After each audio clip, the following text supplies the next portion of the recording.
Dentro de las profecías bíblicas, el anticristo es por lejos la figura más enigmática de todas.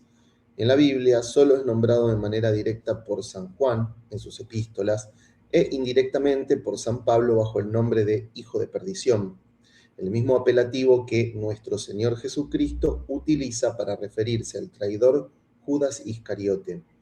A pesar de estas fugaces menciones, el anticristo no deja de ser una pieza fundamental para comprender los eventos futuros que sobrevendrán a la humanidad y a la Iglesia, según se nos dice en los escritos proféticos. Por eso, querido Hildegardiano, hoy quiero mostrarte qué es lo que le fue revelado a Santa Hildegarda de Bingen acerca de este diabólico personaje, cuya aparición pública aún no ha acontecido, pero que sin embargo todo parecería indicar que su llegada está próxima. Quédate hasta el final de este video porque juntos vamos a desentrañar todo lo que la Sibila del Rin nos dice acerca de aquel que se alza con soberbia contra todo lo que lleva el nombre de Dios o es objeto de culto, hasta llegar a instalarse en el templo de Dios, presentándose como si fuera Dios. Muy bien, queridos hermanos, ¿cómo están nuevamente? Acá estamos en otro video. Yo soy el profesor Damián Martín y esto es Conoce los Caminos, un canal dedicado a la difusión de la fe católica desde la perspectiva de Santa Hildegarda de Bingen. Y si les parece bien, para comenzar entonces a hablar sobre este tema, vamos a ponernos en presencia del Señor, en el nombre del Padre, del Hijo y del Espíritu Santo. Amén. Bien, voy a compartirles pantalla porque vamos a analizar un documento que les preparé sobre cómo será la venida del anticristo según Santa Hildegarda de Bingen. Y lo vamos a hacer analizando minuciosamente este documento en el cual incorporé distintas citas sacadas de los 3 libros visionarios de Santa Hildegarda, que son el Givias, el libro de las obras divinas y el libro de los merecimientos de la vida. Así que presten atención, tomen su libreta, lápiz, bolígrafo, lo que sea, para tomar nota y vamos directamente a ello. San Juan define en su primera epístola universal, capítulo 2, versículo 22, que el anticristo lleva este nombre precisamente por ser, en su propia persona, la negación misma de Jesucristo. Interesante, ¿no? Porque el anticristo no es solamente aquel que se opone a nuestro Señor, sino que la principal característica es que lo niega. Por eso, todo lo que hará el anticristo, valga la redundancia, será una negación de lo que Jesucristo hizo en la tierra, ¿sí?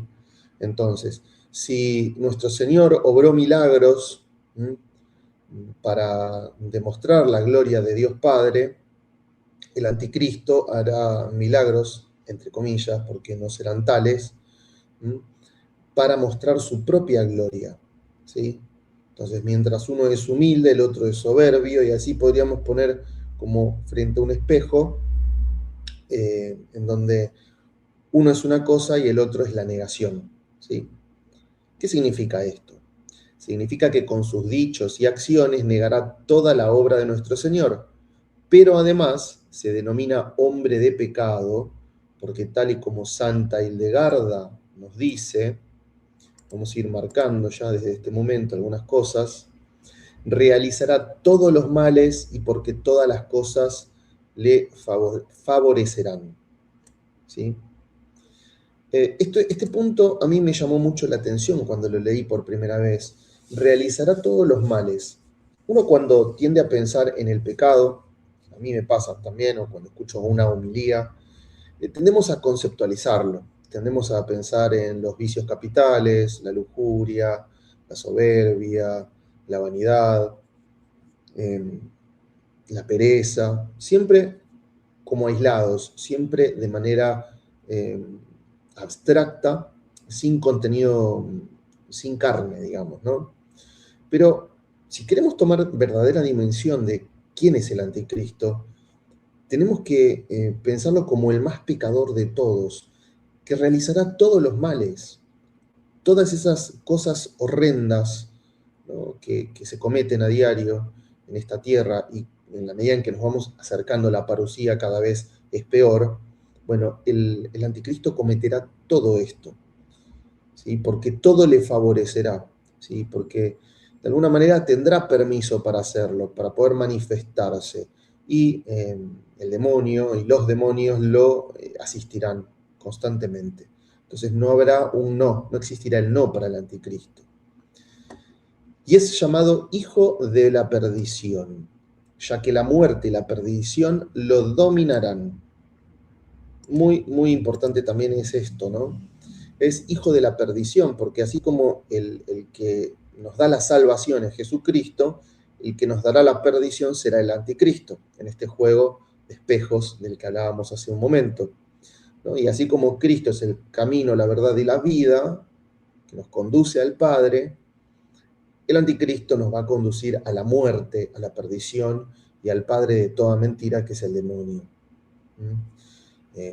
Digo, nos va a conducir en un sentido de incorporarme a la humanidad, ¿no? No es que yo no quiero que me conduzca, por supuesto, ni ustedes tampoco. Entienden a lo que me refiero cuando digo nos llevará, ¿sí? Porque a la humanidad, a eso me refiero. Y al seducir a la multitud de los pueblos de las maneras más perversas y nefandas. Bien, Santa Hildegarda nos está diciendo acá que el anticristo va a seducir a los pueblos. Esto justamente es lo opuesto a lo que nuestro Señor Jesucristo mandó al final de los evangelios, ¿sí? Se encuentra en el final de los evangelios sinópticos, que es la gran comisión, ¿no? Cuando envía a los apóstoles a predicar, a enseñar, a bautizar y a convertir a todas las naciones. Bueno, acá no se habla de conversión, porque la conversión llega cuando uno lo atraviesa en su corazón, la verdad, es atravesado por la verdad, y entonces uno cae como rendido, ¿sí? Y se convierte. Sin embargo, el anticristo no va a convertir a nadie, sino que los va a seducir, los va a engañar. Y a cada pueblo, ¿sí? Según sus propias costumbres, según su propia idiosincrasia, según su propia mentalidad. Así que hablará una sola lengua que a su vez serán muchas lenguas, ¿no? Para poder engañar a cada uno según la medida de su propia cultura. ¿Sí? Y de las maneras más perversas y nefandas, ¿sí? A muchos los atraerá por medio del pecado directamente. A otros no, se les presentará como ángel de luz. Y atraerá a la multitud hacia sí y hará que lo adoren como un dios, cometiendo de esta manera el pecado más grande de todos, que es la idolatría. Es decir, tomar a la criatura, sea lo que sea, puede ser una piedra, puede ser un animal, puede ser un ser humano o puede ser un ángel, pero es una criatura al fin, como Dios, y rindiéndole el honor, el homenaje que le corresponde solo a Dios. Y alguno me dirá, bueno, pero hay pecados peores que eso, ¿no? Uno puede ser idólatra y sin embargo ser buena persona. No, en realidad no, porque cuando uno comete idolatría y sobre todo cuando el Dios que uno eleva es uno mismo, ¿m? ¿Quién dice lo que es bueno y lo que es malo? ¿Quién establece la diferencia entre una cosa y la otra? ¿Quién pone los límites de la moral, de la ética? Uno mismo. Y lo va a hacer de acuerdo a la medida de sus perversiones, de sus caprichos y de su maldad. ¿Sí?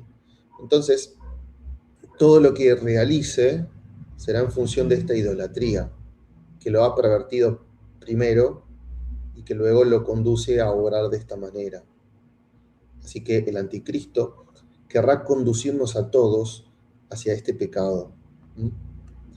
De este modo logrará que la mayor parte de la humanidad lo adore como a un ídolo, del mismo modo, y acá interesante la comparación, si bien lo expresé con mis palabras, porque no es una cita directa, es una paráfrasis, he tomado la imagen de Santa Hildegarda, del mismo modo en que los antiguos israelitas, del mismo modo en que los antiguos israelitas adoraron al becerro de oro a los pies del monte Sinaí. Bien, fíjense esto. El pueblo de Israel se encontraba a los pies del monte Sinaí para recibir la ley de Dios y para hacer un pacto con él, para establecer su alianza. Ellos serían su pueblo y él sería su Dios, pero tendrían que obedecer sus leyes, ponerse bajo su yugo.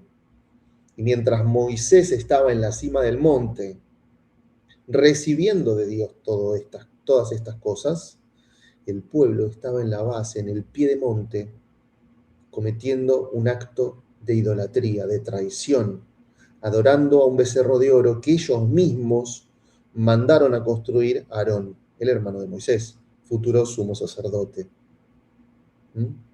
Fíjese qué cerquita que está el pacto, la alianza, el verdadero culto, con el culto blasfemo, idólatra, el culto traidor. Están muy cerquita porque justamente si el anticristo nos hablase puras mentiras, no engañaría a nadie, solamente se llevaría con él a los réprobos de toda la vida, a los impíos y a nadie más. Pero su objetivo no es ese, su objetivo es que todos lo adoren, todos, los que hoy son buenos, los que hoy son verdaderos cristianos, verdaderos católicos también, eso es lo que más quiere, o va a querer, digo, ¿no? El demonio hoy ya lo quiere desde siempre, pero desde que es demonio, pero el anticristo cuando venga también va a querer eso. Entonces, si se aleja demasiado de la verdad, de manera que uno lo vea claramente esto, sin dudas, no engañaría a nadie. Entonces se va a poner como sucedió, ¿no? A los pies del monte Sinaí, pero sin tener nada que ver con la verdad, para poder engañar, ¿no? Para que el pueblo diga, este es el Señor que nos sacó de Egipto, señalando al becerro de oro, ¿no? Ese es su verdadero objetivo.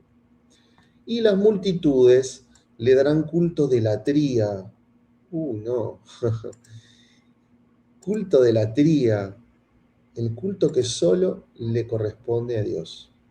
Porque culto puede haber culto que sea de dulía, por ejemplo, ¿no? De veneración, de respeto, como el culto cívico que uno puede tener hacia los símbolos patrios, ¿no? De respeto hacia ellos, pero nadie va a creer que la bandera nacional del país que sea es Dios, ¿sí? Entonces, no, el culto de latría, estamos hablando del único culto que se le debe al Señor, ya que Él mismo será quien se llamará Dios y al mismo tiempo cabeza de oro. Bien, sobre esta imagen me gustaría detenerme, porque cuando lo leí la primera vez, para mí pasó por alto, pero al releerlo, preparando el material para este video, dije, no puede ser, 3 palabras y miren el significado que encontré detrás. Santa Hildegarda nos está diciendo en el libro de las obras divinas, página 602, que el anticristo se va a llamar a sí mismo Dios. Bueno, esto ya lo estamos diciendo, ¿no? Cuando quiera ser adorado es porque él se pone en lugar de Dios. Pero al mismo tiempo, cabeza de oro. Y mientras tomo un sorbo de mi café para aclarar la garganta, les hago esta pregunta para que lo piensen, lo escriban ahí en los comentarios. ¿Quién en el Antiguo Testamento se llamó a sí mismo cabeza de oro?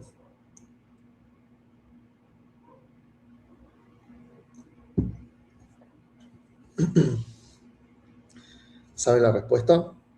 Bien, fue el rey Nabucodonosor, el rey de Babilonia. ¿Se acuerdan que en el libro del profeta Daniel, el rey Nabucodonosor tiene un sueño muy extraño donde se le figura una estatua que está compuesta de diferentes materiales, ¿sí? La cabeza era de oro, el tronco era de plata, después de bronce, y así hasta llegar a los pies de barro, que era el último material, el menos noble. Y bueno, no había nadie en todo el reino que pudiera interpretar este sueño correctamente. No había nadie que le dijera su significado real. Convocó a todos los magos, a todos los astrólogos, a los caldeos, y nadie pudo decirle qué era aquello. Hasta que alguien le comentó que había entre los cautivos de Israel, porque los, eh, los israelitas que quedaban en el reino de Judá habían sido derrotados y su élite, es decir, la clase dominante, el grupo dominante, los artesanos, los herreros, los orfebres, los príncipes, fueron trasladados a la capital del imperio vencedor que era Babilonia. Entre ellos se encontraba uno de una virtud heroica que seguramente iba a poder darle al rey una idea certera de qué era esa estatua. Se llamaba Daniel, el profeta Daniel, que le mostró, que le dijo el significado verdadero de ese sueño, porque Dios, el Dios verdadero, el Dios que habita en el cielo, el creador de todo, le había mostrado. No es que Daniel se lo inventó, sino que es Dios, el Señor, quien le dice el significado. Y se lo transmite a Nabucodonosor. Y le dice, bueno, cada una de estas partes, cada uno de estos materiales, simboliza un reino que vendrá. Sin embargo, el primero, que es el tuyo, que hoy está aquí, hoy existe, es la cabeza de oro. Nabucodonosor seguramente no le habrá gustado nada lo que siguió, no le habrá prestado tanta atención, y él se quedó con eso de que él era la cabeza de oro y pensó, a ver, si yo soy la cabeza de oro y después van a venir otros después de mí, bueno, eso no va a pasar porque yo soy más grande que cualquier otro rey que haya existido. Así que voy a construir una estatua, un ídolo, ¿sí?, que me represente a mí, que sea todo de oro. Y voy a ordenarle a todos los habitantes de mi imperio a que me adoren a través de la postración, de la prosquinesis, de la adoración de esa estatua, toda de oro. Entonces, fíjense en esta imagen, ¿no? Cabeza de oro. El anticristo va a tener la misma actitud que Nabucodonosor. Y así como Nabucodonosor fue bajado del pedestal, del trono en el que se encontraba, mediante la locura que Dios le inspiró, y luego por la acción de los medos y los persas, bien, su reino, perdón, fue destruido. Del mismo modo sucederá con el anticristo. Así que es muy, muy interesante esta imagen y cómo en tres palabras, cabeza de oro, encontramos un significado eh, tan profundo. Y bueno, una vez que se declare a sí mismo como Dios y cabeza de oro, el anticristo realizará horrendos portentos y provocará las más grandes tempestades gracias a sus artes diabólicas y al desequilibrio de los elementos. Y cuando leí esto, yo pensé, bueno, pero, a ver, esto se nos viene anunciando hace mucho, ¿no? A través de videos, esto está en las escrituras, por supuesto. Hay muchas denominaciones cristianas, los pentecostales, los adventistas, los testigos de Jehová, que hablan permanentemente de esto, ¿no? Habrá portentos en la naturaleza, el propio Jesucristo lo dice, ¿no? En Mateo 24, así que estamos familiarizados con este mensaje. Pero bien, acá lo importante de lo que nos dice Santa Hildegarda es que estos portentos serán debido a las artes diabólicas. Cuando el anticristo se manifieste y parezca obrar milagros, en realidad es porque lo está asistiendo el demonio. Y acá es importante tener en cuenta que parecerá que obrará milagros, no serán milagros verdaderos. El único que puede realizar un milagro es Dios mismo. ¿Por qué? Porque un milagro básicamente es la suspensión temporal de las leyes naturales, ¿sí? Bien, por ejemplo, Cristo caminando sobre las aguas. Eso es imposible, no se puede. Si las aguas están en estado líquido, como en un mar, o en un lago, o en un río, no se puede caminar sobre ellas, ¿sí? No hay forma. No, pero si el hielo congela porque había una tormenta, no, imposible, no se congeló el agua. Cristo caminó sobre las aguas, ¿sí? Porque es Dios.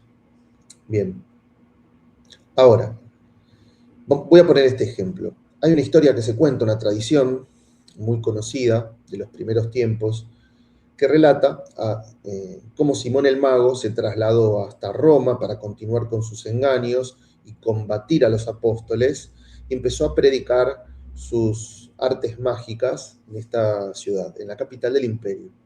Allí ya se encontraba el apóstol Pedro, el, el líder, el jefe, el pastor de la iglesia.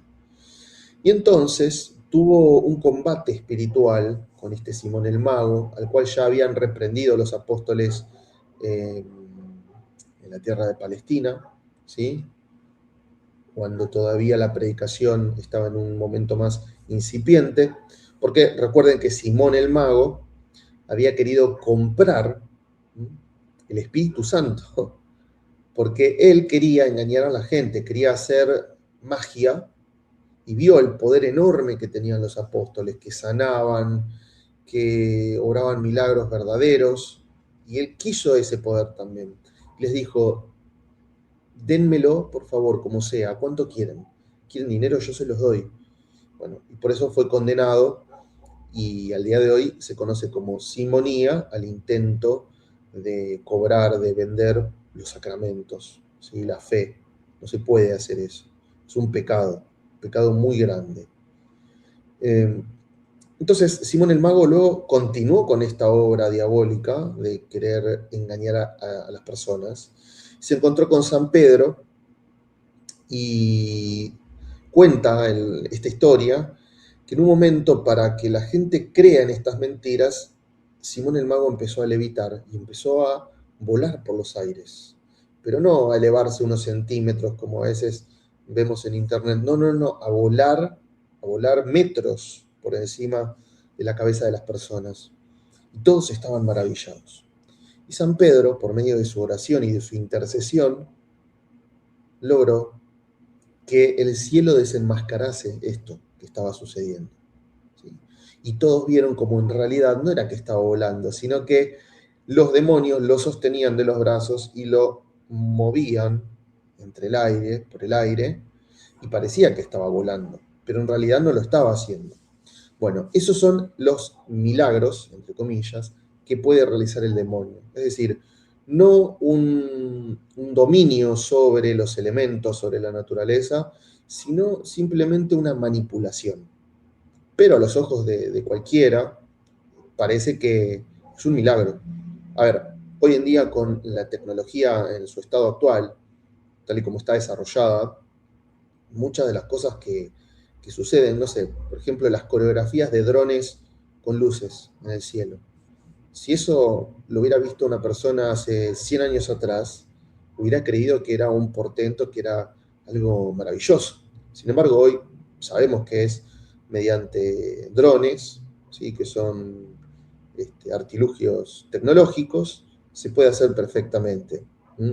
Si eso nos maravilla, imagínense lo que será este tipo de portentos demoníacos eh, en manos del anticristo. Así que muchos van a ser engañados. ¿Sí? Dios permitirá que esto suceda, dice Santa Hildegarda. Dios permitirá que esto suceda hasta que el género humano reconozca la caída del anticristo.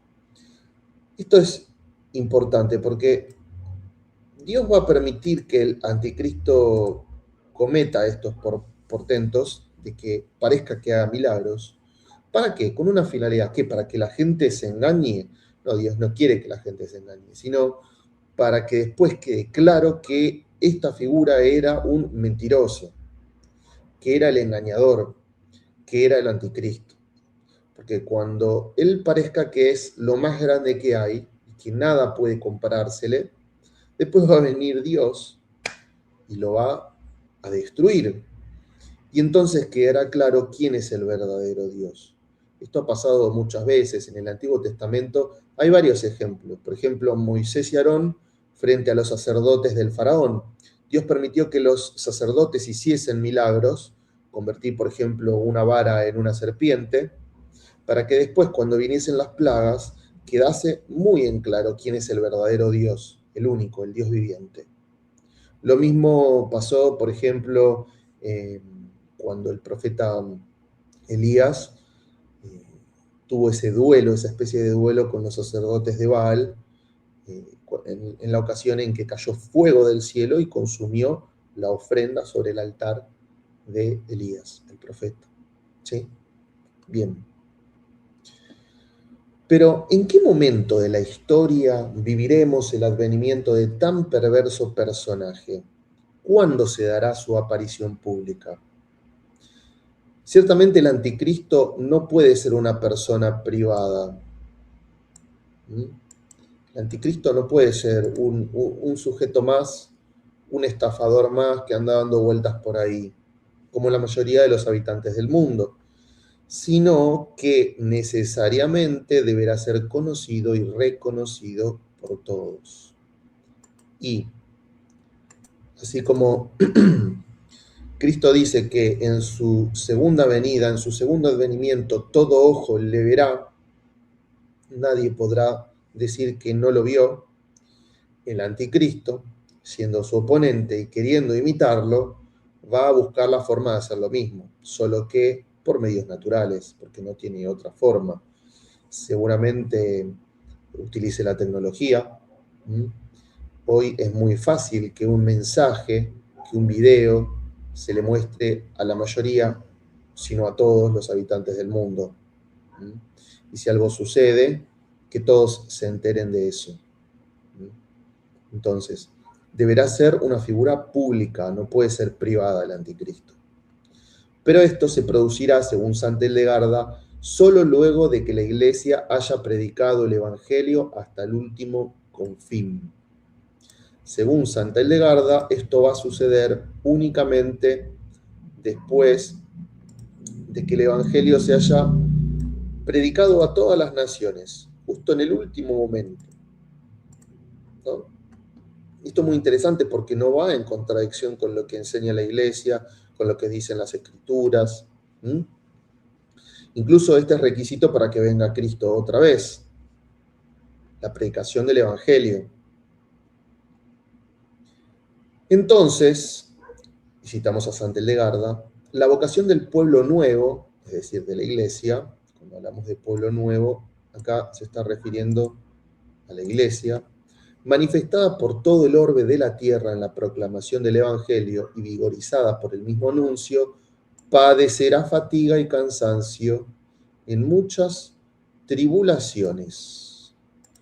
Interesante porque, a ver, uno tiene la tendencia a creer, a pensar, y el deseo también, de que la iglesia esté siempre eh, allá arriba, ¿no? Todos son católicos, no hay problemas, no hay desunión, la liturgia se celebra como se tiene que celebrar, todos guardamos el respeto y el silencio y la postura que es debida dentro de los templos, el mundo civil permite el culto sin ningún problema. Bueno, todos queremos que eso sea así y pensamos que debe ser lo normal. Y en realidad nos olvidamos que lo normal no es eso, no es la paz, sino la guerra. Lo normal es que la iglesia sea perseguida. Y desde el momento uno, cero, digamos, el minuto cero, eh, la iglesia ha sido perseguida. Su fundador fue perseguido y muerto, sus continuadores, los apóstoles, también, y desde ese momento hasta el día de hoy la persecución no cesó, jamás. Entonces, la vida del hombre es lucha, es combate, ¿sí? Es milicia, hay que estar preparado. ¿Mm? Esto es interesante porque la palabra milicia, a diferencia del que es militar, del que forma parte de un ejército, significa que es una persona común y corriente, no es un soldado por profesión, es una persona común y corriente, es un labriego, es un artesano, es un comerciante, que en determinado horario del día o determinadas veces a la semana, cuando suena la alarma, tiene que congregarse con los otros ciudadanos y recibir un entrenamiento militar. para que cuando el enemigo ataque la ciudad, todos la puedan defender y todos estén siempre listos para la defensa.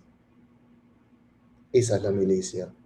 Entonces, el miliciano se dedica a su vida, a hacer lo que tiene que hacer, a su propia vocación particular, pero está siempre listo para el combate.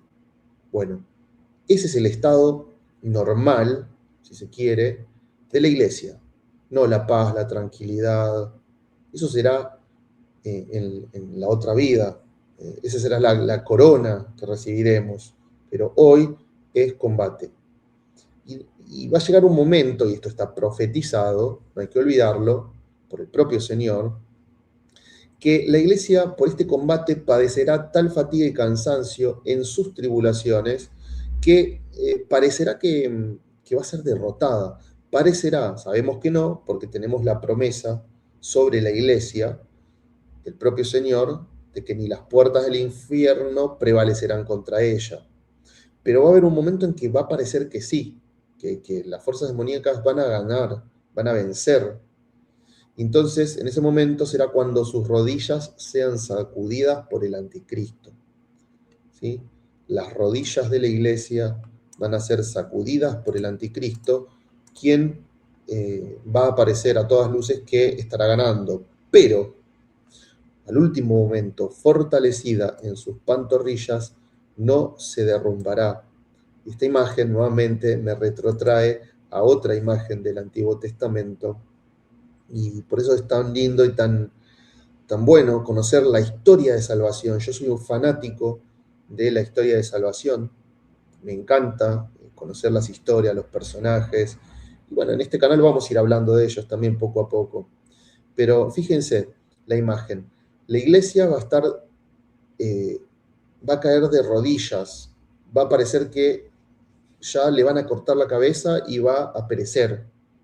Pero sin embargo en ese momento se va a levantar porque sus pantorrillas se van a ver fortalecidas, no por fuerza humana, sino por Dios, porque su confianza, está puesta en su cabeza. Repito, porque su confianza está puesta en su cabeza, que es Cristo. Y la imagen a la cual me refería del Antiguo Testamento es la imagen de Moisés. Moisés, cuando en aquel combate contra los enemigos del pueblo de Dios, tiene que ser sostenido en sus brazos para seguir orando, porque recuerden que los antiguos, y sobre todo en Oriente, oraban al cielo elevando sus manos, ¿sí?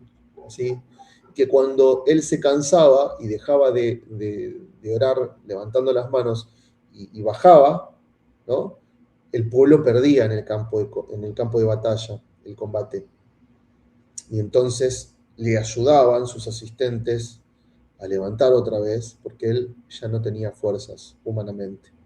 Bueno, Cristo hace lo mismo. De ahí viene la frase, no bajar los brazos, no hay que bajar los brazos.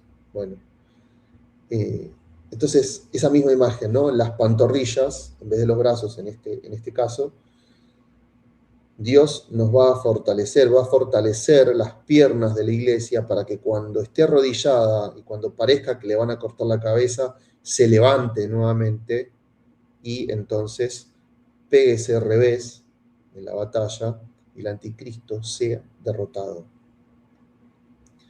Entre tanto, brotarán muchas herejías y muchísimas infamias con otros males. Fíjense, cuando la iglesia se esté reponiendo, cuando la iglesia vuelva a predicar a viva voz la verdad, sin miedo, sin vergüenza, sin temor de ser humillada, ahí en ese momento van a volver a surgir nuevas herejías, refritos de las mismas que ya existían y muchas infamias. Pienso, por ejemplo, hoy en día que está habiendo cierto resurgir del catolicismo. Hay muchos conversos que vienen desde el ateísmo, desde el protestantismo. Yo soy uno de ellos, por ejemplo, que vengo del protestantismo. ¿Y qué es lo que me encuentro?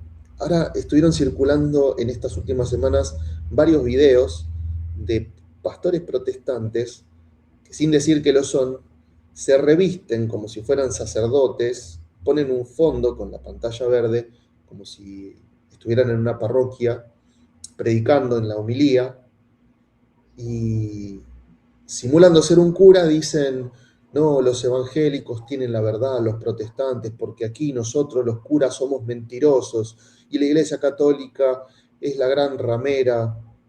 ¿Qué es lo que buscan con eso? Engañar, porque cada vez más gente está saliendo de la mentira, está volviendo, está retornando a la verdad de la Iglesia, y entonces se tienen que disfrazar de sacerdotes para poder mentir. ¿Se entiende?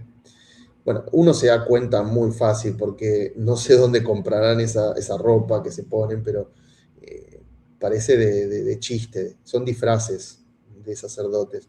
No son casullas verdaderas, no son albas, estolas de verdad. Y combinan los colores de una manera muy estrambótica, no tienen idea de nada. Eh, usan colores que ni siquiera son litúrgicos, como si yo les dijera una casulla naranja, por ejemplo, ¿no? El alba, justamente como dice la palabra alba, en vez de ser blanca, es de algún color, o sea, azul, y parece un cosplay en realidad. Uno que es católico se da cuenta al instante cuando ve esos videos, sobre todo reels y shorts en YouTube. Pero bueno, intentan engañar desde la verdad. Vieron como lo que decíamos de a los pies del monte Sinaí, no allá en Egipto. A ver, el becerro de oro no lo hicieron en Egipto, no lo hicieron a orillas del Nilo, ahí donde estaban en Giza las pirámides. No, el becerro de oro se hizo a los pies del monte Sinaí, al lado de la presencia de Dios. El demonio siempre quiere mezclar la mentira con la verdad. Y entonces, cuando surjan estas mentiras, que mostrarán que el anticristo está próximo, de manera que los hombres digan que no existieron antes crímenes tan grandes ni tan grandes inmundicias como en esos días. Y así, todos los que se unan a este hijo de perdición y a sus obras no serán inscritos en el libro de la vida del Cordero. Esto es muy misterioso y es muy, muy fuerte. Los que sigan al anticristo no van a ser inscritos en el libro de la vida del Cordero. Y esto, si no le quieren creer a Sant Hildegarda, que lo dice en el libro de las obras divinas, página 601, vayan y búsquenlo en el Apocalipsis, porque ahí está. Los que sigan a la bestia, a la imagen de la bestia, no serán inscritos en el libro de la vida del Cordero. Por eso hay que rezar todos los días, hay que rezar el Santo Rosario, hay que encomendarse a la Santísima Virgen María, a la defensa del patriarca, del poderosísimo patriarca San José, San Miguel Arcángel, el ángel custodio, para estar siempre en gracia, no caer en el pecado y que si nos toca vivir estos tiempos excepcionales en los que vendrá el Hijo de la perdición, no caigamos. Y que los que nos rodean, nuestros seres queridos, nuestros hermanos de la iglesia, no caigan en esta mentira, porque va a buscar seducir incluso a los escogidos de Dios. Seguimos. Pues este cordero es la palabra de Dios. Este cordero es la palabra de Dios, de cuya palabra hágase, fiat, surgieron todas las criaturas. Pero antes de que todo esto suceda, primero, el anticristo deberá nacer de una madre humana, ya que emulará perversamente y en sentido opuesto todo lo que nuestro Señor realizó en su encarnación y ministerio público. A ver, así como Jesucristo nació de una madre humana, de la cual tomó carne, que es la Santísima Virgen María, el anticristo hará lo mismo, solo que de manera opuesta y perversa. ¿Sí? Por lo tanto, si María, esto antes de leer a Santa Hildegarda, vamos a razonarlo para que vean que lo que dice Santa Hildegarda no es descabellado, se basa en lo que dicen las Escrituras, lo que dice la Iglesia. Si María era y es y será inmaculada, sin pecado, concebida, obediente, humilde, casta, etcétera, etcétera, la madre del anticristo será todo lo contrario, ¿sí? Y eso ha de ser una señal para nosotros, para poder discernir. Ahora bien, sin embargo, a pesar de que la madre del anticristo, es decir, la antivirgen María, vamos a llamarla así, la antivirgen María, será en todo opuesto a Nuestra Señora. Sin embargo, del mismo modo en que el anticristo será todo lo opuesto a nuestro Señor, pero mostrará que es un ser de luz, bueno, la antivirgen hará lo mismo. Será una mujer perversa, pero nos querrá engañar, haciéndonos creer que en realidad es una mujer pura, santa, buena, no hay pecado en ella. Es más que la Virgen, que la verdadera Virgen María. Y así, vamos a leer a Santa Hildegarda y analizar su texto, su visión. Esto lo está relatando, cuidado acá porque es difícil, se mezclan las voces, la polifonía del texto. Esto que relata Santa Hildegarda se lo está contando Dios Padre. Y en un momento se abren comillas y se cita lo que dirá el anticristo. Así que cuidado porque por ahí dicen, ¿cómo va a decir eso? No, no, en realidad está citando la voz de lo que dirá el anticristo de sí mismo y de nuestro Señor. ¿Se entiende? Lo digo porque por ahí es difícil de comprender, se mezclan las voces, vamos a hacer lo posible para que esto no suceda y que podamos sacar el mayor provecho de esta lectura. Bien, cuando llegue el tiempo en que haya de aparecer, cuando llegue el tiempo preciso, ¿sí? Entre el espanto, este malvado acechador, la madre que lo traiga al mundo, la madre del anticristo, todo lo referido al anticristo lo voy a poner en color rojo. La madre que lo traiga al mundo ya desde la infancia llena de vicios. Fíjense, así como la Virgen María fue concebida sin pecado y desde su infancia fue siempre mantuvo esta pureza, bueno, esta mujer, la madre del anticristo, la antivirgen, desde el primer momento estará llena de vicios, les dará rienda suelta incluso. Habrá sido criada hasta su juventud con las artes diabólicas. Acá esto es misterioso porque no sabemos quiénes serán los padres de la antivirgen. No sabemos quién será el anti-San Joaquín y el anti-Santa Ana. ¿Sí? No sabemos. No sabemos si será huérfana. No sabemos quién la criará, o que algo va a decir más adelante Santa Hildegarda. Pero bueno, va a ser criada en las artes diabólicas. Tal vez en alguna secta. No sé, no sé, algún maestro de esta espiritualidad diabólica de New Age, ¿sí? Que mezcla todas las herejías y todos los cultos paganos, que hablan con los ángeles caídos.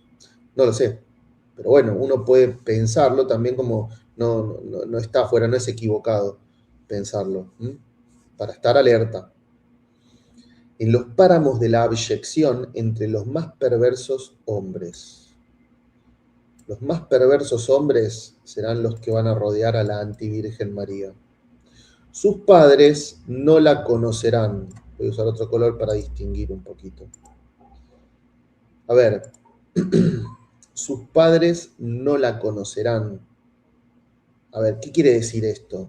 Bueno, pueden ser muchas cosas. Que sea huérfana, que se la roben, a los padres, por lo tanto no la conozcan, que sus padres renegarán de ella viendo que es que es maligna, no que es mala persona, sino que es maligna, que se junta con esta gente, que hace el mal, renegarán de ella, como diciendo, bueno, no, hija, hasta que no recapacites, no queremos saber nada con vos, ¿sí? No sabemos, pero dice, sus padres no la conocerán, y cuantos vivan con ella no sabrán quién es. ¿Mm? ¿Qué quiere decir? Quiere decir que los que la rodeen la van a tomar por una mujer más, ¿sí? Como sucedió muchas veces con la Santísima Virgen María en su vida terrena. Era una mujer más, una israelita más del montón, a los ojos de sus contemporáneos, ¿no?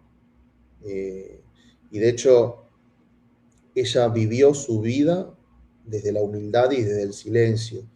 Por eso es que hoy hay tanta aparición mariana, y hablo de las aprobadas por la Iglesia, porque la Virgen hoy quiere darse a conocer, pero no por ella, sino para dar a conocer a su Hijo. Su papel en los tiempos de la Encarnación estuvo en un segundo plano en el sentido de su humildad. Ella nunca quiso resaltar. ¿Mm?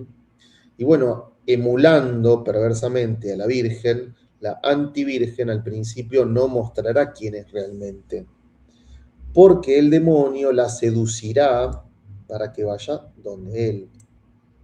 Fíjense cómo eh, el ángel Gabriel le anuncia a María la encarnación y ella da su sí, dice, sí, hágase en mí según tu palabra, ¿no? Y sin embargo el diablo no, ¿qué hace? Seduce a la antivirgen, la va trayendo con engaños, y allí, según su voluntad, la engañará disfrazado de ángel santo. De vuelta, lo mismo, se va a disfrazar de San Gabriel. Entonces ella se alejará del mundo a fin de esconderse con mayor facilidad. Se mezclará ocultamente con unos cuantos hombres en el malvado crimen de la fornicación. Será una persona promiscua. ¿Mm? Se mancillará con ellos. ¿Sí? ¿Cómo es la Virgen María? Sin mácula, sin pecado concebida, sin el ave concepta en latín. ¿Qué hará la antivirgen? Se mancillará con esos hombres, enardecida de tal vehemencia por la ignominia, como si un ángel santo le hubiera ordenado colmar el fervor de esa depravación, ¿no?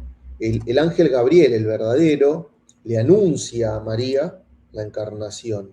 El ángel falso, el antiángel Gabriel, el demonio, la instiga para que cometa estos pecados a la antivirgen María. Y así, en el ferviente ardor de semejante fornicación, concebirá al hijo de la perdición. Fíjense, en el ferviente ardor de semejante fornicación. ¿Qué dicen las Escrituras? ¿Qué dice el Evangelio según San Lucas? Que nuestro Señor fue concebido cuando el Espíritu Santo descendió sobre María. Y el anticristo será concebido cuando la antimaría esté en el ardor ferviente de la fornicación con estos hombres que la van a rodear, sin saber a qué hombre pertenece la semilla que lo engendra. Fíjense, tal será, tal será el ardor, la fornicación en la que se someterá esta antivirgen, que no sabrá quién es el padre humano del anticristo. ¿Para qué? Para que el diablo entonces pueda engañar, ¿no? ¿Cómo que para que pueda engañar? Claro, porque así como Jesucristo no fue concebido por un hombre humanamente hablando, sino por el Espíritu Santo, bueno, al no saber quién es el padre humano del anticristo, podrá decir que fue concebido de manera milagrosa, del mismo modo que nuestro Señor. Pero Lucifer, la antigua serpiente, complacido en esta ignominia con sus artimañas, exhalará su aliento sobre, ¿sí? El demonio exhalará sobre este embrión su aliento, como poseyéndolo. Fíjense que no está diciendo que el demonio va a crear el embrión, porque no es Dios, no puede hacerlo. El embrión se generará de manera natural, humana, varón y mujer mediante. Pero una vez que sea concebido, ya desde la panza de la mamá, desde su vientre, ese embrión va a estar poseído por el mismísimo Lucifer, Satanás. Pero Dios Padre dice que esto es por justo juicio mío, es decir, por su voluntad esto será así, para que se cumpla todo lo que debe cumplirse. Será permitido, y con todas sus fuerzas lo poseerá enteramente en el vientre de su madre. Enteramente. Casi como que no tendrá voluntad, o por lo menos así lo interpreto al leerlo. Esta persona, el anticristo, no tendrá una voluntad propia, digamos, al obrar. Sí va a tener el libre albedrío. Bueno, esto lo tiene que explicar mejor alguien. No quiero que después salte nadie diciendo en comentarios ni nada por el estilo, ni que me hagan una reacción diciendo que estoy diciendo mentiras. A ver, alguien que sea especialista en filosofía, le pido por favor que nos ayude. ¿Cómo sería esto, no? Porque entiendo que va a tener libre albedrío, va a elegir el mal, pero a la vez va a estar enteramente poseído desde el vientre de su madre por el mismo demonio. Así que este impío, el anticristo, nacerá lleno del espíritu diabólico. Lleno. ¿Sí? Así como María fue llena de gracia, es llena de gracia, y la gracia en su vientre, que era el mismo Cristo también, la gracia encarnada, la antimaría será llena del espíritu diabólico y el anticristo también. Luego ella abandonará sus hábitos de lujuria, fíjense acá el engaño, ella después se va a hacer la santa, como dirían las señoras en el barrio, se hace la santa, ¿no? Esta se hace la santa. Bueno, la antivirgen María abandonará sus hábitos de lujuria y dirá abiertamente a los hombres ignorantes y necios que no conoció varón ni al padre de su hijo. Llamará santa a la fornicación que cometió, porque claro, se la había mandado ese supuesto ángel de luz, y el pueblo la tendrá por santa y santa la llamará. Así, esto lo vamos a marcar también porque es muy importante, con otro color. Así el hijo de la perdición será alimentado en las artes diabólicas hasta la edad adulta, siempre ocultándose de cuantos le conozcan. Esta última oración es importante porque remite a la vida oculta de Jesucristo.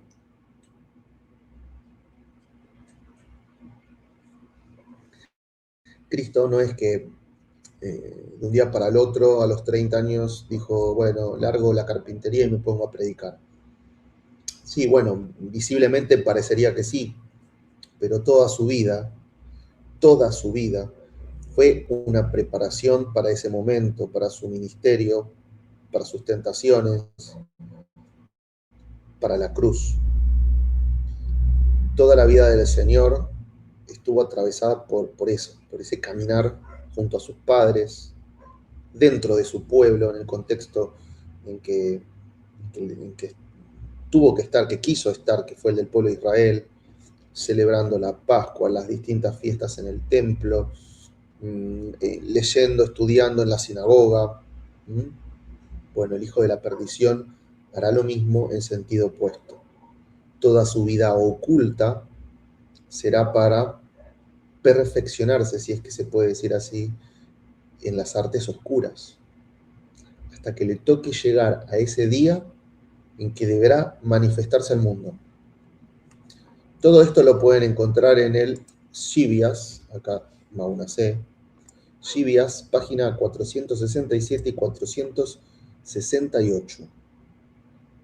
Bien, respecto de la doctrina del anticristo, Sant Hildegarda deja en claro que será la negación total y completa no solamente de la doctrina cristiana, sino incluso de la ley natural que debe regir la vida de creyentes y no creyentes, en tanto todos somos criaturas de Dios. ¿Sí?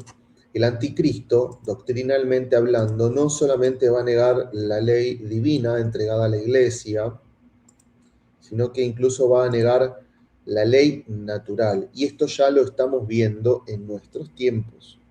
Por eso es que podemos decir que no estamos tan lejos de este momento. Que no podamos determinar qué quiere decir lejos. Lejos puede decir una generación, puede decir 2 generaciones, 3, 4, pero por supuesto que vamos a estar mucho más cerca de lo que estuvieron en el año 1000 o en el año 300 o en la época de los apóstoles. ¿Sí? ¿Y cómo nos damos cuenta? Bueno, porque esta perversión, esta inversión de la ley natural, establecida por Dios desde la creación del mundo, ya está siendo combatida, la ley natural, ya está siendo tergiversada desde ahora. Lleva décadas, pero hoy ya se empiezan a recoger los frutos de esta tergiversación, donde lo malo es visto como bueno y lo bueno como malo. No voy a especificar nada porque todos entendemos a qué nos estamos refiriendo. Somos todos cristianos acá y entendemos bien. Hoy la ley natural ya está siendo combatida. No les alcanza a los enemigos de la fe con combatir a la iglesia, con combatir a la doctrina cristiana. Hoy ya se están metiendo contra la ley natural. Por eso hasta se puede ver que hay otras religiones que no son la religión verdadera, que son religiones falsas, religiones humanas, o quizás alguna sea diabólica en su creación, no lo sabemos, simplemente tal vez es fruto de la imaginación humana o no, pero que no son la verdadera y que están defendiendo la ley natural. ¿Sí? ¿Por qué? Porque el enemigo se está metiendo con eso. Y hasta los paganos, los infieles, los incrédulos, también se dan cuenta. Se está aplanando el camino, ¿sí? Se está haciendo la obra que se nombra en Isaías, y esa obra de San Juan Bautista, de allanar el camino, porque viene el Señor. Bueno, están allanando el camino porque viene el antiseñor, el anticristo. Por eso debemos estar muy atentos a los cambios que suceden en nuestros tiempos respecto a la política, a la moral y a la vida privada. Política, moral y vida privada. La vida privada siempre fue un aspecto en el cual la política trató de no meterse, y cada vez que se metía había problemas. Los reyes antiguamente no te decían qué tenías que hacer de las puertas de la casa para adentro, sino que cuando un rey asumía o un emperador, se aseguraba de que lo obedezcas, de que le pagues el impuesto o el tributo y después hace lo que quieras. Pero cada vez que un pueblo veía sus costumbres alteradas, todo el mundo salía a la calle y quemaba todo y los reyes caían. Entonces, lo pensaban 2, 3, 4 veces antes de meterse con esos asuntos, ¿sí? Y cuando esto pasaba, bueno, por ejemplo, en el Imperio Romano, en la época de las persecuciones cristianas, se metieron con la conciencia, porque obligaban a los cristianos a adorar al emperador. No les alcanzaba con que sean buenos ciudadanos, tenían que adorar al emperador como un dios. Y bueno, ahí está la cuestión, ¿no? Y hoy se están metiendo con la vida privada, en las costumbres, en lo más privado que hay, y en la relación entre parientes, en la relación entre padres e hijos, por ejemplo, entre esposos, entre el varón y la mujer. La política está absorbiendo todos los aspectos de la vida. Es lo que se conoce como totalitarismo, cuando la esfera de lo público, que es la esfera propia de la política, ¿no? Lo que es común a todos, eh, por ejemplo, no sé, arreglar una calle, eso nos involucra a todos porque todos transitamos por ese lugar. Bien, eso entonces tiene que ver con la política, pero la vida privada no. Bien, cuando la política se convierte en total y abarca cada aspecto, hasta el más pequeño y chiquitito, eso se llama totalitarismo. Y el anticristo será un gobernante totalitario, porque si él quiere ser Dios y quiere que lo adoremos, entonces va a pretender dominar en todos los aspectos de nuestra vida. El totalitarismo va a ir avanzando, no va a retroceder. Cosa de que cuando llegue el momento de la aparición pública de este maligno personaje, tenga todo servido en bandeja de plata y pueda realizar su obra. A pesar de que muchas veces nos parezca que nada de esto tenga que ver con la religión cristiana, ya que erróneamente tendemos a pensar que la fe es una dimensión de la vida que corresponde a la esfera de lo privado. Y por un lado es así, por un lado es cierto, la fe tiene que ver con lo privado, pero la fe también tiene que ver con lo público. Lo privado tiene que ver en cuanto a mi conciencia, nadie me puede obligar. Esto no lo digo como una declaración de derechos, como nadie me puede obligar. Bueno, viene alguien y te obliga, pero incluso así uno puede resistir, porque no hay forma de que se metan adentro de tu mente, por más manipulación que haya, uno sigue siendo libre. ¿Mm? Y de ahí los mártires, de ahí los confesores, ¿no? Los que fueron obligados a apostatar y sin embargo dijeron no. Esa es la parte privada de la fe. Pero después está la parte pública, que no tiene que ver con la conciencia, sino que tiene que ver con el vivir la fe. ¿No? Si yo en mi casa, en la puerta de mi casa, quiero tener una imagen de Cristo para que el que pase se dé cuenta y sepa que ahí vive una familia cristiana, ¿no? Van a venir y me van a decir, no, no se puede hacer ostentación de símbolos religiosos, porque puede ofender al que sea de otra adscripción, el que tenga otra creencia, ¿no? Y con esa excusa van borrando todo signo del cristianismo en la vida política, en la vida común. Y eso está mal, porque si verdaderamente somos cristianos, entonces quiere decir que estamos convencidos, creemos fervientemente que esta es la religión verdadera. Por lo tanto, tenemos el derecho y la obligación de manifestarnos públicamente respecto a que somos católicos. ¿Sí? No puede venir el Estado y decir, no, no hay procesión, porque ofende a otro. Es decir, sí puede decirlo, porque es el Estado, porque te puede obligar, pero nosotros tenemos que hacerlo igual. ¿Mm? Por eso Santa Hildegarda deja muy en claro en el Givias que el anticristo, infundido por el diablo, porque recuerden que va a estar poseso, cuando abra su boca para proclamar la doctrina perversa, destruirá todas las cosas que Dios ha constituido en la antigua y en la nueva ley. Fíjense, esto que acabamos de decir recién, ¿no? Manifestar públicamente que hay un solo Dios, que Jesucristo es su Hijo, que se ha encarnado, que es verdadero Dios y verdadero hombre, que murió por nuestros pecados, que se sacrificó voluntariamente, que resucitó el tercer día, que ascendió a los cielos, que dejó a su iglesia y al Espíritu Santo para que la asista, y que nosotros somos su cuerpo, que formamos parte de esa iglesia y que tenemos el deber de predicarlo, bueno, eso hoy, desde diferentes tribunas, se está haciendo lo imposible para que deje de ser así, para pisotearnos, para callarnos.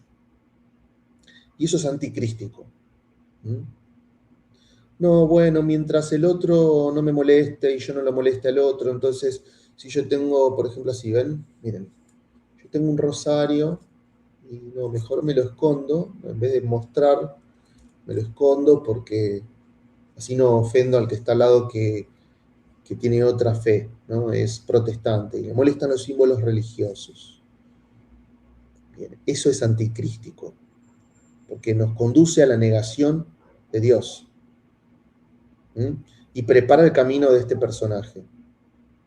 Y fíjense esto, afirmará que el incesto y otras cosas similares no son pecados. ¿Les suena?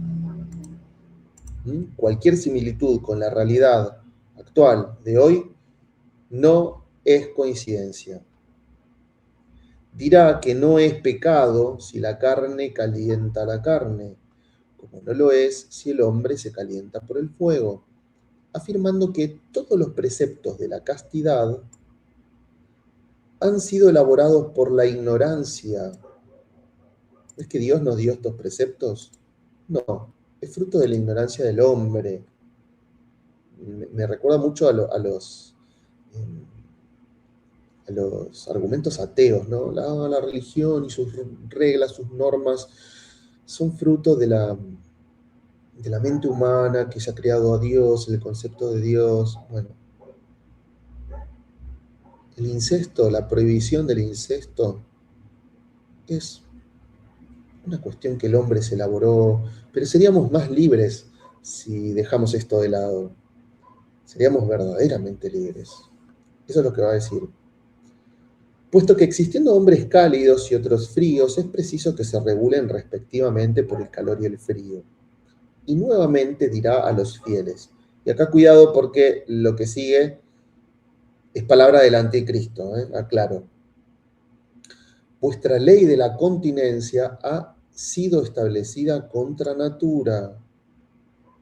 ¿Acaso esto no lo escucharon nunca?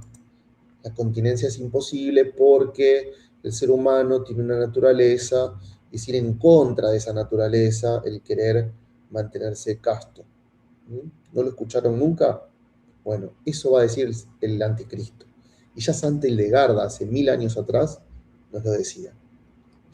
Pues el hombre del que decís que es vuestro maestro, es decir, Jesús, el Señor, os dio una ley excesiva y os ordenó vivir así. Pero yo digo es el anticristo, sed vosotros en el calor y en el frío, calentaos los unos a los otros, y considerad que el hombre, es decir, Jesús, os dio preceptos injustos, puesto que aunque ordenó que el hombre no se calentase mutuamente, sin embargo, los hombres cultivaron su naturaleza carnalmente. Ved que no seáis seducidos por una doctrina injusta, puesto que está en mí qué cosas podéis hacer o no.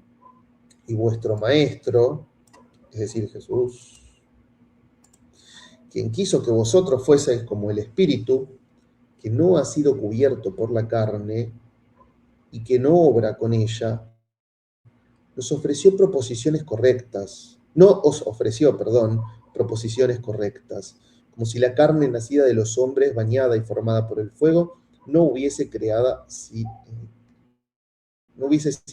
creada así. Y acá es interesante porque esto lo escuchamos todos los días. ¿Qué está diciendo el anticristo? Según Santa Hildegarda. Está diciendo, vuestro maestro Jesús les enseñó que ustedes tienen que ser como el espíritu, ustedes tienen que elevarse, pero ustedes son de carne. La materia, el materialismo. ¿Mm? A ver, no existe esas cuestiones del espíritu, del alma, somos carne, somos seres corpóreos, vivimos el aquí y ahora, el presente. Así que tenemos que obrar conforme a esa naturaleza carnal, únicamente, no hay más nada. Así que toda cuestión espiritual es, como diríamos en Argentina, un chamullo, es una mentira, es una enganifa, ¿m? Es un verso. ¿No escuchamos eso todos los días? Esto ya está actuando entre nosotros. Y seguimos citando lo que dirá el anticristo. Porque si los hijos de los hombres no fuesen creados así, no tendrían la posibilidad de obrar. Por ello, sabed qué sois. Miren esto. Sabed qué sois. Conócete a ti mismo, conózcanse. El ser humano no tiene que buscar a Dios, tiene que conocerse, ir hacia su interior. Esto es lo que predica el budismo, el hinduismo, todas estas corrientes orientalizantes que nos traen y que en definitiva no importa si es lo que verdaderamente dice el budismo o el hinduismo o lo que sea, no, importa qué es lo que le bajan a la gente, si es una versión adulterada o es la versión verdadera de lo que enseña esa doctrina, la verdad poco importa. Y esto lo digo porque alguno va a decir, no, en realidad no es así. Bueno, no interesa. Acá lo que importa es lo que le venden a la gente. Y es esto. Tenés que conocerte a vos mismo, tu interior. Meditar es mirar para adentro. No es mirar hacia lo alto. Es mirar para adentro. Bueno, falso. Aquel que os enseñó primero, o sea, Cristo, os engañó y no os ayudó en nada. Pero yo, el anticristo, os inculco que os conozcáis a vosotros mismos, que sepáis qué sois, puesto que os he creado y existo enteramente en todas las cosas. Y acá está este engaño, miren esto. Yo os inculco a que os conozcáis a vosotros mismos y que sepáis qué sois. Parece que lo está diciendo un gurú y lo está citando Santa Hildegarda de Bingen, una monja alemana del siglo XII. Y parecen palabras salidas de un canal de New Age, puesto que os he creado y existo enteramente en todas las cosas. Acá el anticristo haciéndose pasar por Dios eterno. Pero aquel que se atribuyó todas las obras de otro como suyas, es decir, Jesús, no hablaba nada por sí mismo, puesto que no podía hablar nada de sí mismo. En cambio, yo hablo por mí mismo y puedo decirlo por mí mismo. Fíjense acá la mentira. ¿Cómo utiliza la verdad para mentir? El anticristo está diciendo de Jesús que Jesús no sabía nada porque no habló por sí, habló de otro. Y eso es verdad, en parte. Cristo siempre dijo, yo no hablo por mí mismo, hablo por el Padre, lo que el Padre me mandó a hacer, lo que el Padre me mandó a decir. ¿Se entiende? Eso es verdad. Ahora, ¿qué hace el anticristo, según Santa Hildegarda? Toma eso que es verdad y lo da vuelta. Entonces está diciendo, argumenta, vieron que Jesús no hablaba por sí, hablaba por otro. Encima miren cómo lo menosprecia, por otro, así como si fuera poca cosa. Y es Dios Padre. Cristo hablaba por otro. No hablaba de sí mismo porque no sabía nada, no tenía idea de nada. Está agarrando la verdad y la está dando vuelta. En cambio, yo hablo por mí mismo porque yo sí tengo claras las cosas. Sé de lo que hablo. ¿Mm? Ese es el engaño. El peligro de las doctrinas nuevas. Con estas palabras y otras similares, este infeliz hijo de la perdición seducirá a los hombres, enseñándoles que vivan según el gusto ígneo de la carne y que realicen la voluntad de su carne. En cambio, la antigua y la nueva ley atraen a los hombres a la castidad, de manera que la castidad no sobrepase su propia medida. Fíjense, por un lado, el anticristo enseñando a hacer a cada cual según la voluntad de su carne, por el otro, la antigua y la nueva ley, que enseñaron en su momento la antigua y enseñan hoy la nueva, que el hombre está hecho para más. Por lo tanto, la castidad es posible, porque Dios nunca nos va a poner una prueba que supere nuestra propia medida. Y cuando nos parezca que es así, Él nos va a dar la fuerza para salir victoriosos. ¿Mm? Fíjese la diferencia. Y aunque a simple vista las doctrinas anticrísticas parezcan triunfar, ya que un nuevo mundo, o mejor dicho, un nuevo orden mundial, pretenderá construirse en base a la disolución de todo orden previo, en realidad ningún fruto puede desprenderse de su árbol, ya que es estéril y carente de vida. Porque el anticristo es el leño seco, ya que, hollando todo el verdor de la justicia, marchita las cosas que son verdes en la rectitud. Por ello será reducido a la nada.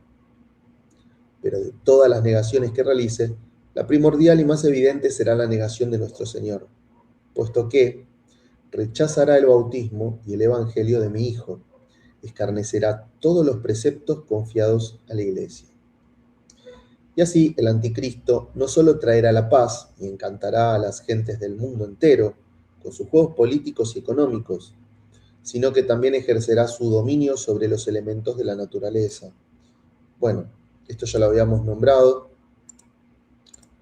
pero algo interesante es que el anticristo va a obrar sobre la política y la economía, dos aspectos que hoy en día la gente los tiene como por súper importantes, casi lo más importante de todo, no hay más nada que eso, y el anticristo va a dominar sobre esos aspectos, ¿sí? Sin embargo, aún realizará un portento que sobresaldrá por encima de todos los anteriores y que será el culmen de su engaño. Atención, porque acá viene el contenido fuerte, acá viene el plato fuerte. ¿Cuál va a ser el mayor falso milagro, ¿sí? Milagro con comillas, de todos los que realizará el anticristo? ¿Cuál? ¿Cuál va a ser? Simulará su propia muerte y resurrección. No lo tenían eso, ¿no? Yo tampoco lo tenía y cuando lo leí dije, claro, ¿cómo no se me ocurrió? Es tan lógico, es tan evidente. Si quiere emular en todo nuestro Señor, por supuesto, también lo hará en cuanto a su muerte y a su resurrección, pero por supuesto que será algo falso, no puede ser de verdad, dice Santa Hildegarda. Entonces pedirá a sus predilectos que le den muerte con una espada y que le envuelvan en un sudario blanco hasta el día de su resurrección. A tal punto los engañará que creerán haberle matado y cumplido así sus preceptos. Después fingirá resucitar y traerá las escrituras de la aciaga maldición como remedio para la salvación de las almas. Acá me detengo simplemente a mostrar que el anticristo, así como la iglesia nos ha dado las santas escrituras, las sagradas escrituras, el anticristo nos va a traer unas escrituras falsas, unas escrituras tergiversadas. Y en esto voy a decir una hipótesis que yo tengo, pero esto tómenlo como lo que es, una hipótesis de su servidor acá, que humildemente lo comunica y que no es palabra revelada, ¿eh? Así que nadie me critique por esto que voy a decir, pero que tiene lógica y no, creo que no va en contra de lo que enseña la iglesia, así que no me acribillen por esto. Santa Hildegarda dice que el anticristo va a traer unas falsas escrituras para engañar a la humanidad. Bien. Una idea que se me ocurre a mí es que puede ser un escrito, un libro, cuyo autor sea el anticristo y que por lo tanto esté influenciado por el demonio, ya que lo va a poseer, lo va a inspirar, y uno puede imaginar que así como los evangelistas o San Pablo estaban inspirados por el Espíritu Santo, este autor, este falso autor, va a estar inspirado por el demonio. Y que vaya intercalando ideas e incluso citas textuales de las escrituras, de las verdaderas, para engañar, mezclando verdad con mentira.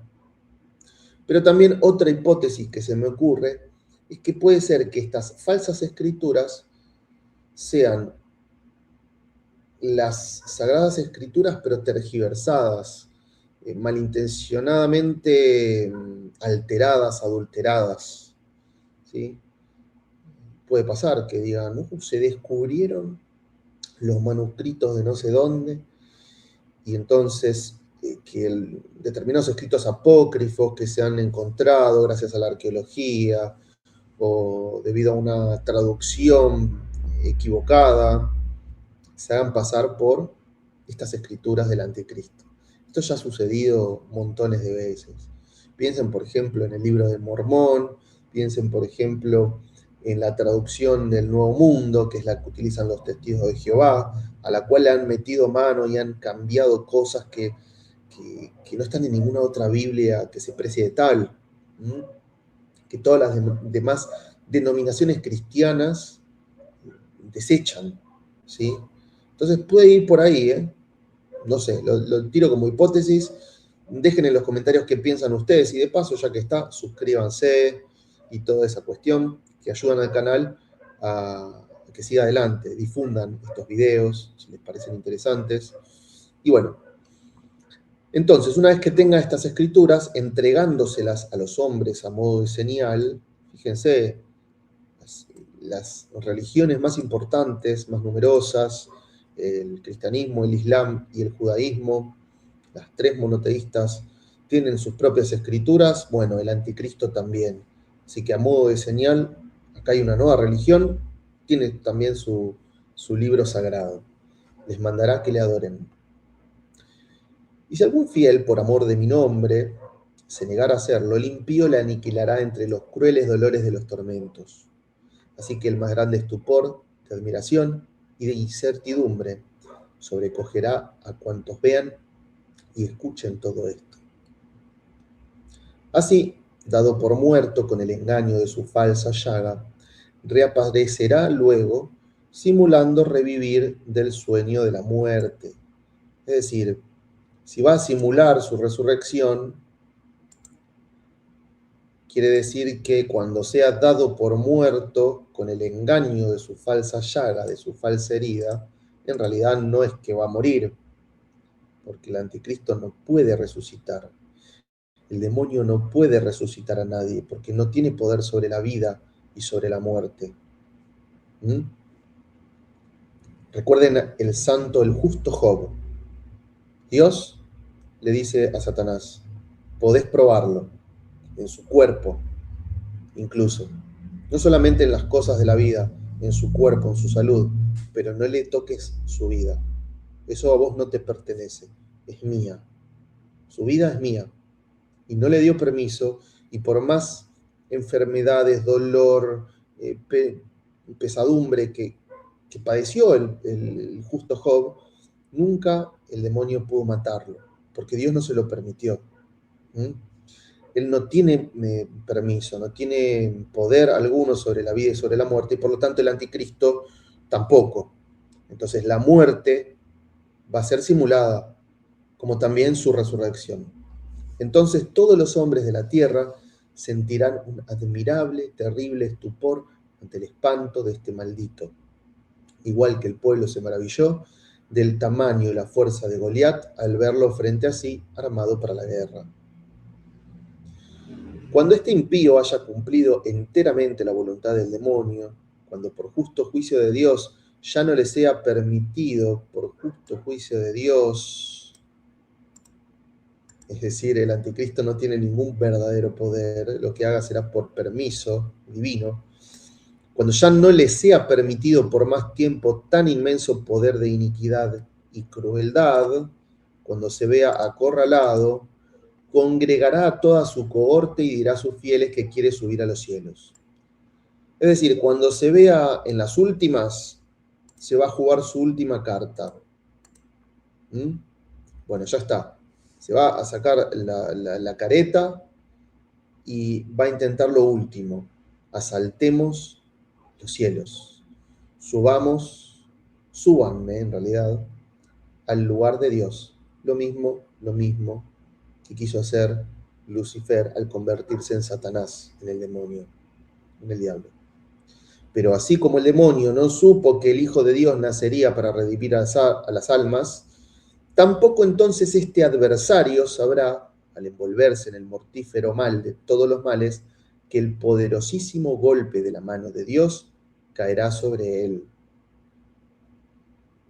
Entonces, acá podemos llegar a a ver que en última instancia el anticristo será engañado, pero al mismo tiempo, perdón, engañará, pero al mismo tiempo será engañado.